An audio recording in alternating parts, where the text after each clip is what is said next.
히스기야가 온 이스라엘과 유다의 사람을 보내고 또 에브라임과 므낫세의 편지를 보내어 예루살렘 여호와의 전에 와서 이스라엘 하나님 여호와를 위하여 유월절을 지키라 하니라.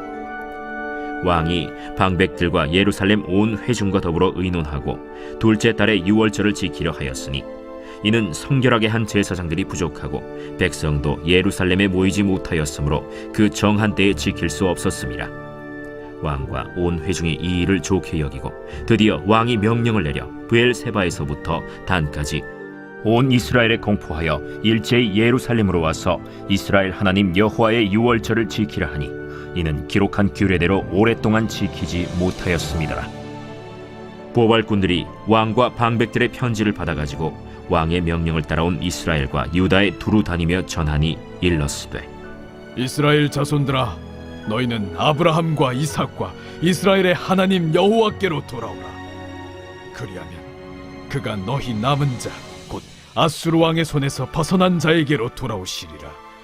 너희 조상들과 너희 형제같이 하지 말라.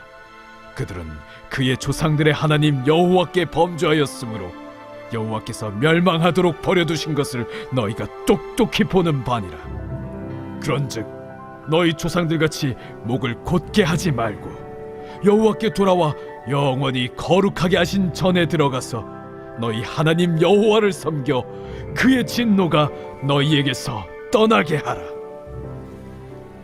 너희가 만일 여호와께 돌아오면 너희 형제들과 너희 자녀가 사로잡은 자들에게서 자비를 입어 다시 이 땅으로 돌아오리라. 너희 하나님 여호와는 은혜로우시고 자비하신지라. 너희가 그에게로 돌아오면 그의 얼굴을 너희에게서 돌이키지 아니하시리라. 보발꾼이 에브라임과 므낫세 지방 각 성읍으로 두루 다녀서 스불론까지 이르렀으나 사람들이 그들을 조롱하며 비웃었더라. 그러나 아셀과 므낫세와 스불론 중에서 몇 사람이 스스로 겸손한 마음으로 예루살렘에 이르렀고 하나님의 손이 또한 유다 사람들을 감동시키사 그들에게 왕과 방백들이 여호와의 말씀대로 전한 명령을 한 마음으로 준행하게 하셨더라. 여러분 반갑습니다. 오늘도 퀴트로에는 기막힌 하루입니다. 본 말씀 역대하 30장 1절부터 12절의 말씀입니다. 자, 오늘 말씀에서 히스기야는 끊어졌던 유월절을 다시 복원하고자 하고 있습니다. 그리고 이를 통해 온 이스라엘의 영적 회복과 부흥을 꿈꾸는 것입니다. 오늘 우리에게도 이 회복과 부흥은 절실합니다. 어떻게 하면 우리가 회복과 부흥을 이룰 수 있는지 그것을 히스기야를 통해 우리가 함께 배우기를 원합니다.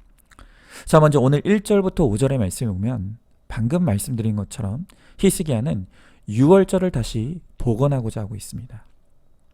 이 유월절이라는 것은 이스라엘의 3대 절기 중에서도 가장 중요한 절기죠.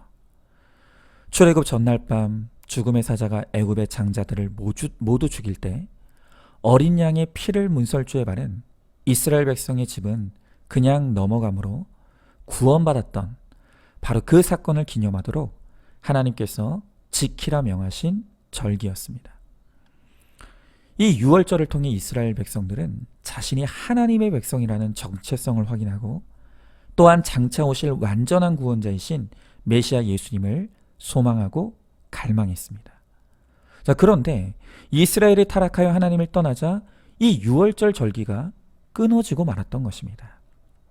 히스기야는 유월절의 회복이 바로 이스라엘의 영적 회복과 부흥의 열쇠라고 믿었습니다. 자, 그런데 놀라운 것은요, 이 히스기야가 유월절의 회복을 알리면서 이제 사람들을 예배의 자리로 초청하는데 그 초청의 대상이 누구냐 하는 것입니다.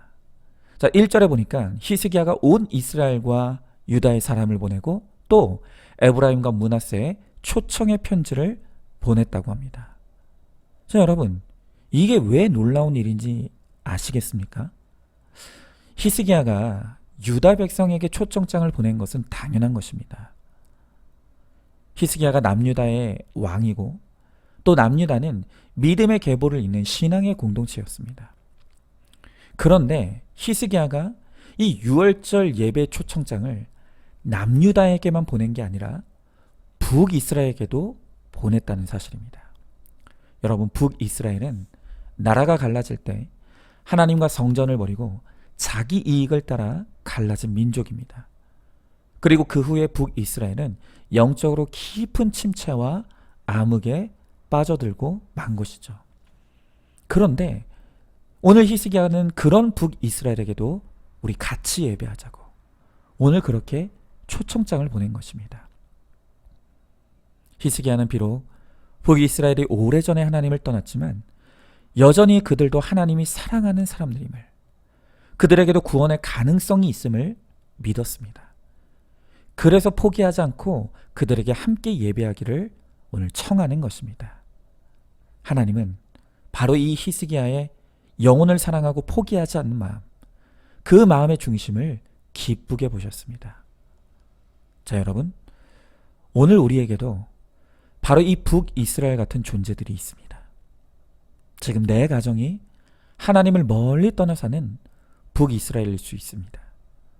또 내 형제들과 친척들 중에 북이스라엘이 있습니다. 또 주변의 이웃과 지체들 중에서도 북이스라엘이 있다는 것입니다.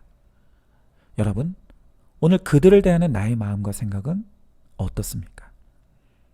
혹시 나의 편견에 사로잡혀서 그들에게는 구원의 가능성이 없다고, 어차피 그들은 전에도 듣지 않을 것이라고 포기하고 외면하고 있진 않습니까?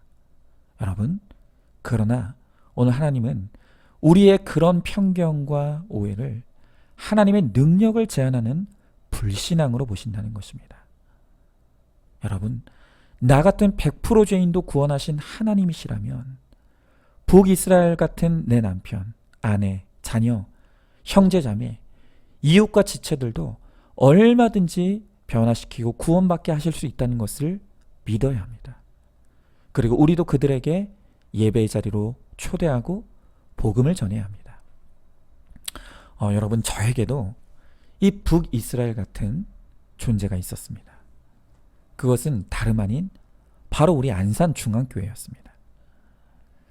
저에게 구속사의 말씀이 들리고 큐티 목회에 대한 비전이 생겼을 때 저는 우리 교회와 이 복음과 목회 비전을 나누고 싶었습니다. 그러나 곧이어 제 마음에는 과연 이게 될까 하는 불신의 마음이 일어났습니다. 우리 안산중앙교회는 30년 넘게 전통 목회가 깊이 뿌리 내려져 있던 교회이고 이미 오랫동안 들어왔던 말씀들이 있는데 과연 우리 안산중앙교회에게도 성도들에게 이 복음이 들릴까? 우리 교회도 변화될 수 있을까? 솔직히 저는 그것이 믿어지지 않았습니다. 그러나 하나님은 말씀을 통해 지금 가장 큰 문제는 우리 안산중앙교회와 성도들이 아니라 바로 저 자신이라는 것을 하나님은 깨닫게 하셨습니다. 이미 하나님은 우리 안산중앙교회를 통해 변화를 일으킬 계획을 세우셨고 또 성도들도 그 변화를 받아들일 준비를 해 놓으셨습니다. 그런데 저는 그것을 믿지 못했습니다. 그렇게 저의 편견과 불신앙에 갇혀 있으니 바로 제가 가장 큰 방해꾼이었던 것입니다. 그러나 하나님은 그런 저를 내치지 않으시고 말씀으로 깨트리셔서 이 큐티 목회를 감당하게 하셨고 구속사의 복음을 전할 수 있게 해주셨습니다. 그리고 그랬을 때 우리 교회에도 이 구속사의 말씀이 들리게 하시고 큐티 목회의 비전이 뿌리 내리게 하셨죠. 이제 제가 이 목회를 시작한 지 6년이 지났습니다. 그리고 6년이 지난 지금 우리 교회와 또 성도님들을 놀랍게 변화시켜 주신 하나님의 은혜를 목격하며 감사할 따름입니다. 여러분, 가장 큰 문제는 하나님의 능력을 믿지 못하는 바로 나입니다. 하나님이 고치지 못할 사람은 없습니다. 하나님이 다 하십니다. 그저 우리는 그 하나님의 일하심의 통로일 뿐입니다. 그 통로인 우리가 편견과 불신앙에 막히지 않기를 바랍니다.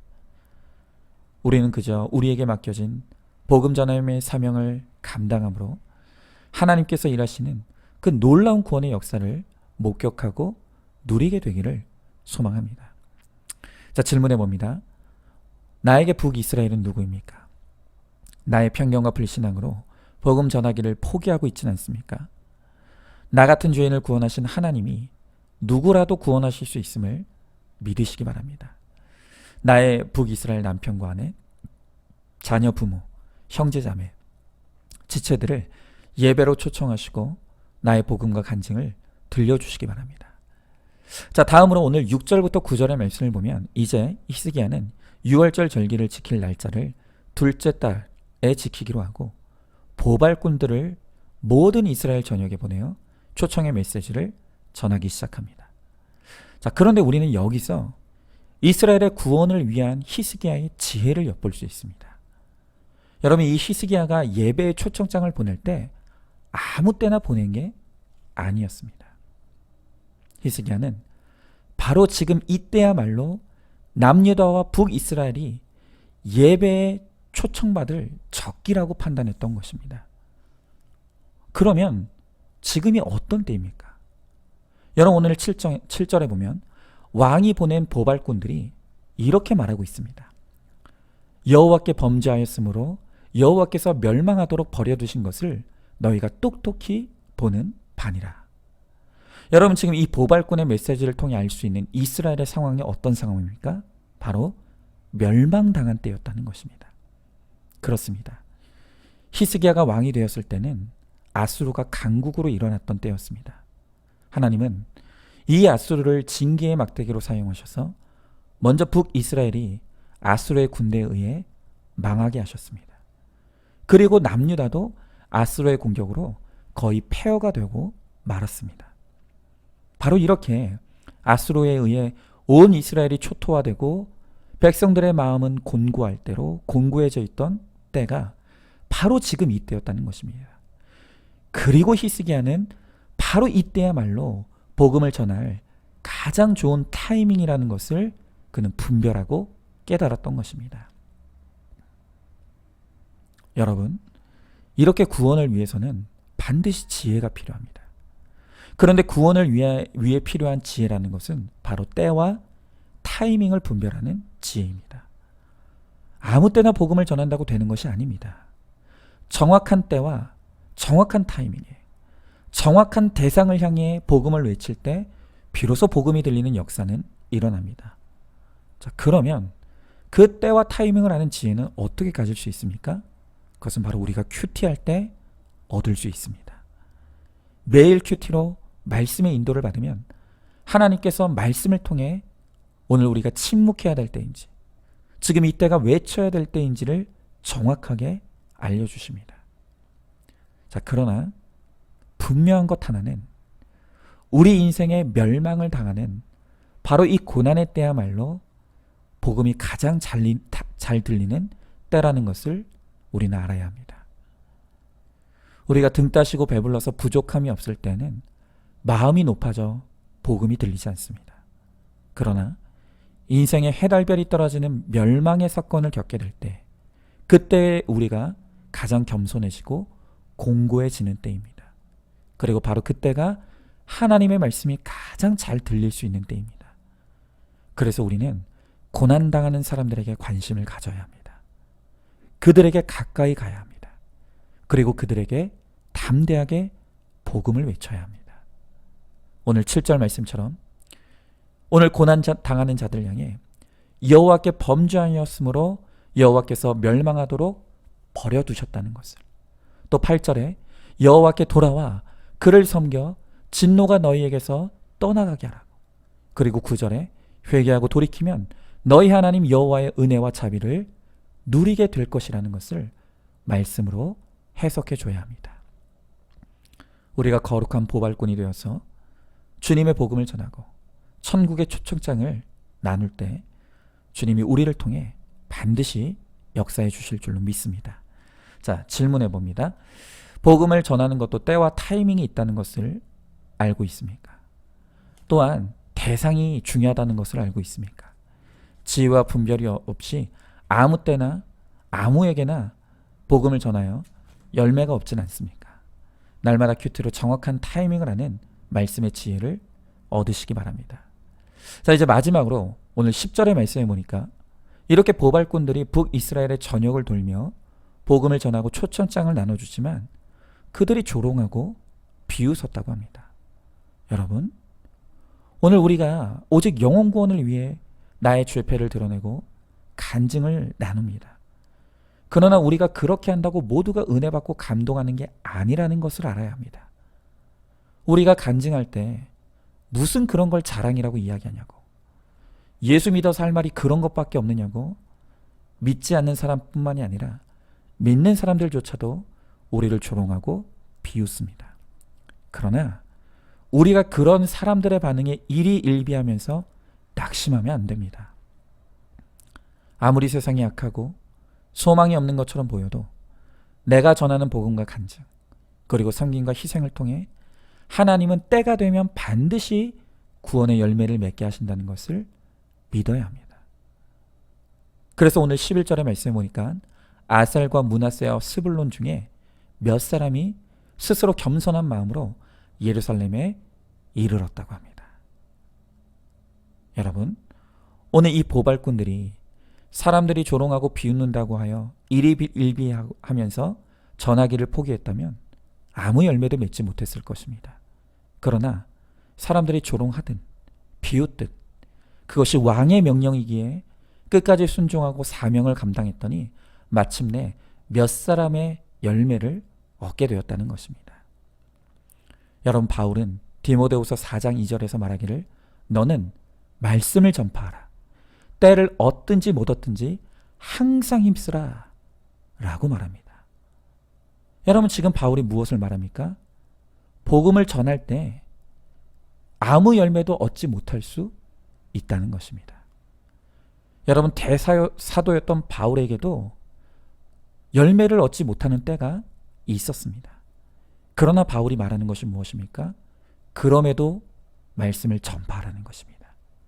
항상 힘쓰라는 것입니다. 그것이 우리가 해야 될 일이라는 것입니다. 그러면 갈라디아서 6장 9절에 이렇게 말합니다.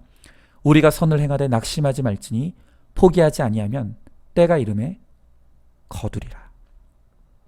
여러분, 우리가 포기하지 않고 낙심하지 않고 우리에게 맡겨진 사명을 감당하면 때가 되어 거두는 날이 반드시 온다는 것입니다. 여러분, 때는 하나님께 맡기시기 바랍니다. 그리고 우리는 우리에게 맡겨진 이 영적 보발꾼의 사명만 잘 감당하시기 바랍니다. 내 가정의 보발꾼이 되어서 항상 힘쓰고 낙심하지 아니하면 하나님께서 때가 되어 혹은 내가 죽은 다음에라도 반드시 구원의 열매를 맺게 해 주실 줄로 믿습니다. 오늘도 그것을 믿고 소망을 가지고 우리의 사명을 잘 감당하는 우리 모두가 될 수 있기를 소망합니다. 자, 질문해 봅니다. 가정의 구원을 위해 수고하여도 보이는 열매가 없다고 낙심하고 포기하진 않습니까? 때와 기한은 하나님께 맡기고 낙심치 않고 포기하지 않으면 때가 이름에 거두게 하실 것을 믿으시기 바랍니다. 자, 오늘도 5월 31일 보석상자입니다. 자녀가 이성교제를 시작했다면 신앙 공동체 안에서 부모와 지도자와 의논하면서 교제할 수 있도록 권면하십시오. 무엇보다 하나님의 말씀으로 마음과 생각을 채워 주어야 합니다. 그것이 자녀를 지킬 수 있는 최선의 방법입니다. 아멘. 오늘도 큐티로 기막힌 하루를 살아내는 하늘가족 공동체 우리 모든 성도님 되시기를 주님의 이름으로 축복합니다.